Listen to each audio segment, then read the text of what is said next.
assurances, if any, can you give the American people that you are not looking to profit off the presidency?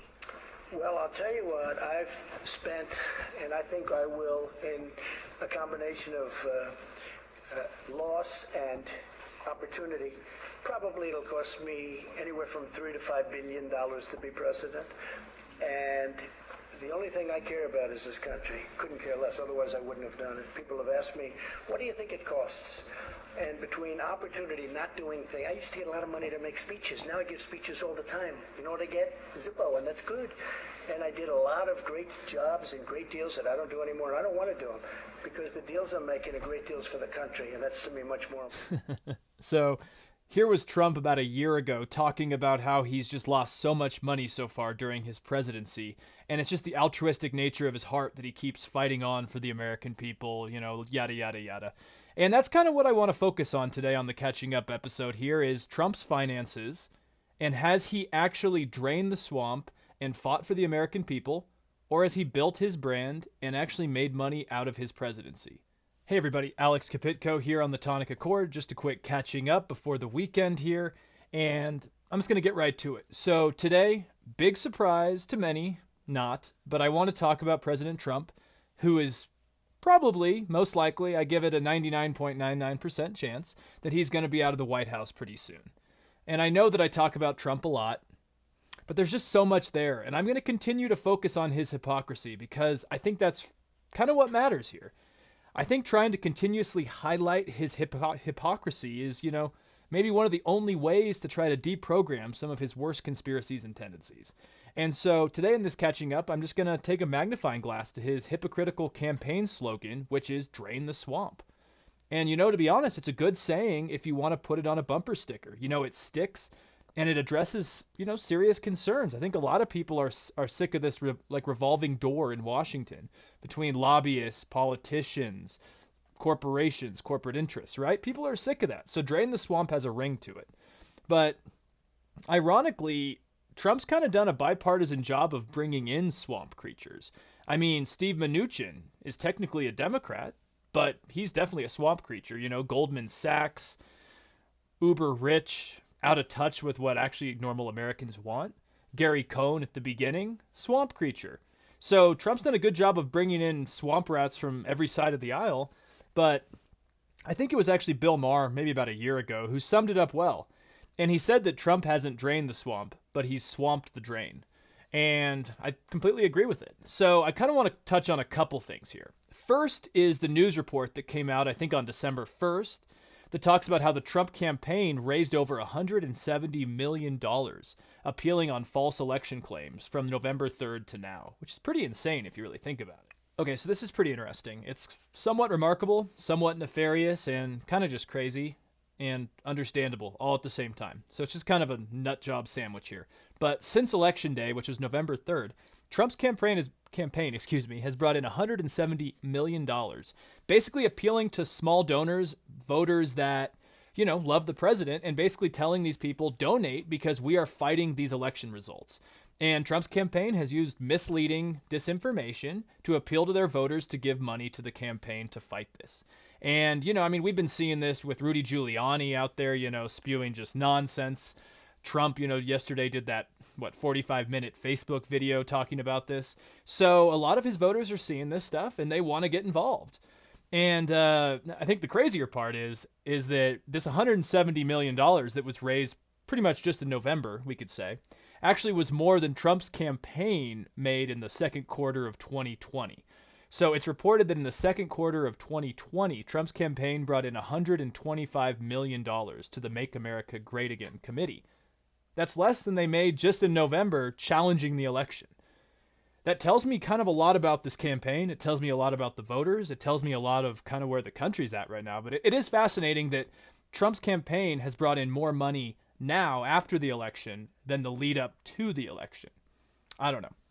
So what is happening is that according to sources close to the campaign, most of these donations are from small donors. That means just, random people who support the president and feel that the election is rigged. And obviously he's helped this narrative get spread. And these people have been receiving emails, and I'm going to read one of them from Mike Pence. And it says here in quotes, "Our democracy and freedom is at risk like never before. This is why I'm reaching out to you with an urgent request. President Trump and I need our strongest supporters, like you, to join the Election Defense Task Force. This group will be responsible for defending the election from voter fraud, and we really need you to step up to the front lines of this battle. Man, that sounds urgent. So I guess I get it. If you're, drinking this election conspiracy Kool-Aid, I guess I get it. Yeah.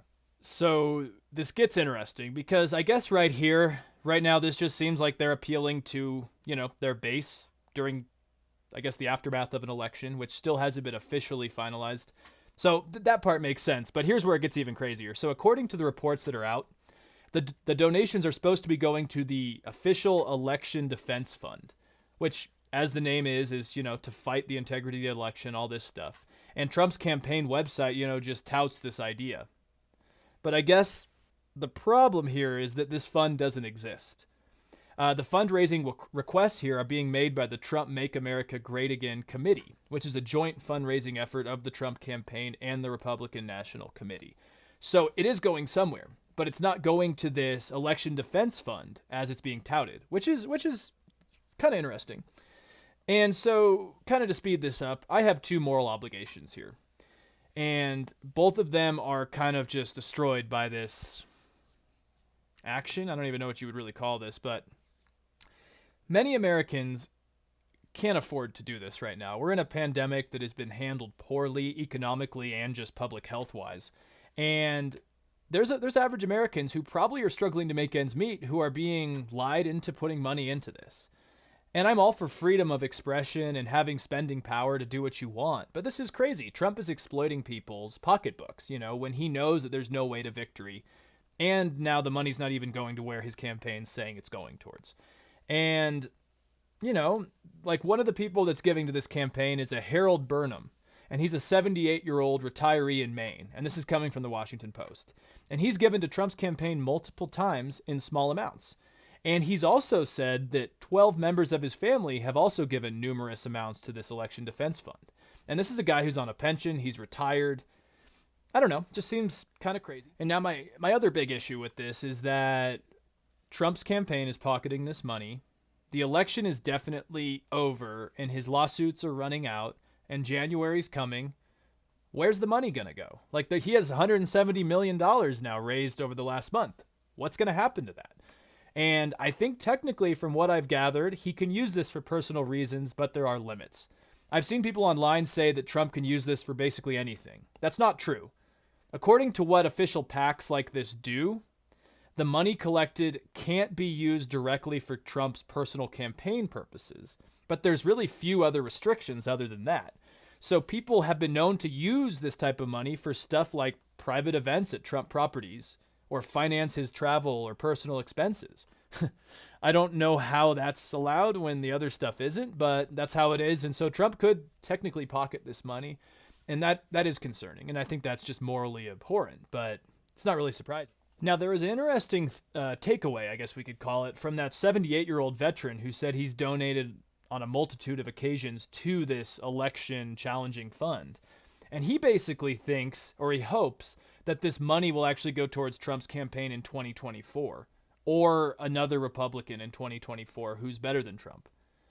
But I fear that Trump's not going to do that. I feel like Trump's going to put this into business, family, personal, something like that. We will definitely keep following this story, but before I'm out of here, I also want to talk about another swampy thing that is currently happening, and it involves pardons. So I want to talk about this report briefly that came out on December 1st. And it's that the Justice Department is currently investigating an individual that offered the White House officials a bribe in exchange for a potential pardon.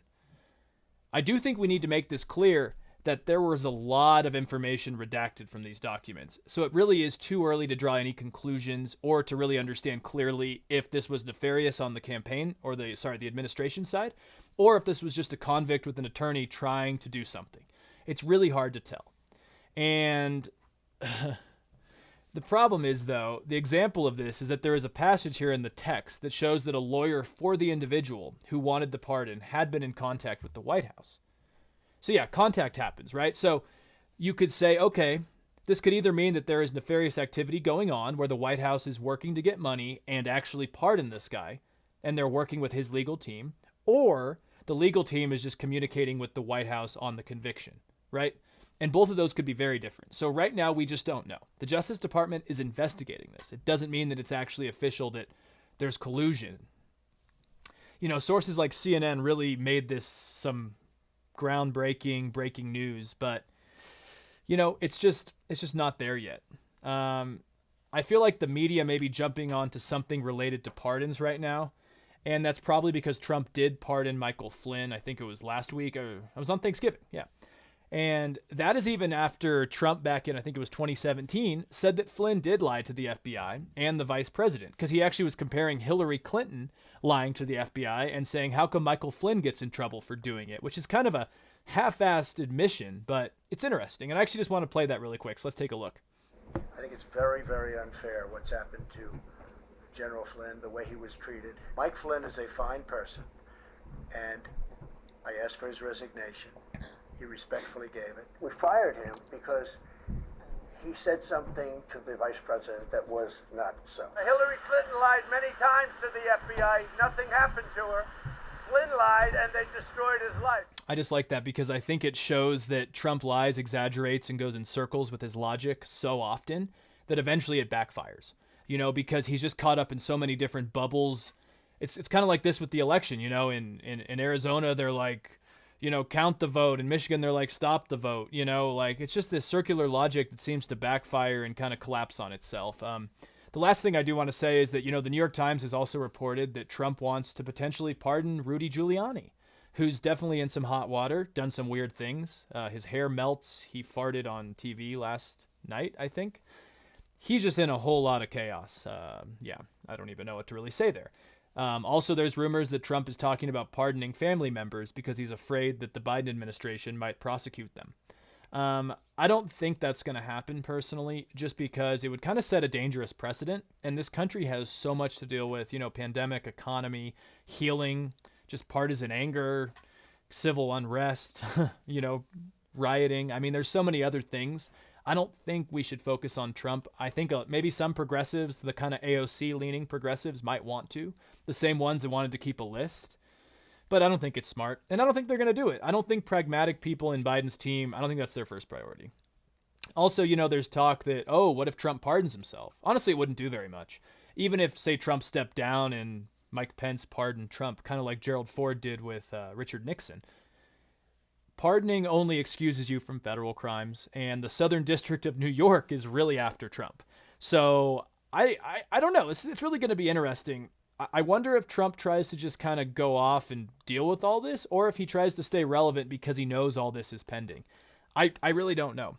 It's going to be interesting to keep watching, and you know, it's just the morality of these groups, the ethics. It's just appalling. You know, I mean, the last thing I'll leave you guys with is that there's reports that show that Trump and Jared Kushner's companies actually made money from that first round of COVID stimulus that came out in, March, April?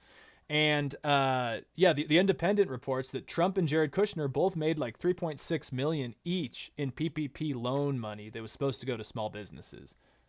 Trump's business is not a small business. Jared Kushner's real estate is not a small business. And the worst part is that they kind of did it just so they could keep employees, so they couldn't go off and get unemployment and stop working. So it was pretty nefarious there as well. So yeah, I'm not going to get into that, but I just wanted to kind of highlight, for a guy who said he's running to be president out of the benefit of the country and out of the goodness of his heart, he sure is making a lot of money while the economy is going down the tank. That's all I can say. So I just want to leave everyone with this. Did Trump really drain the swamp, or is he just swamping the drain? I know a lot of politicians are corrupt. Just believe me, I do. But Trump has done it in such an obvious manner, and it's appalling that everyone's okay with it. So we'll be back next week. Take care, everybody, and have a great weekend.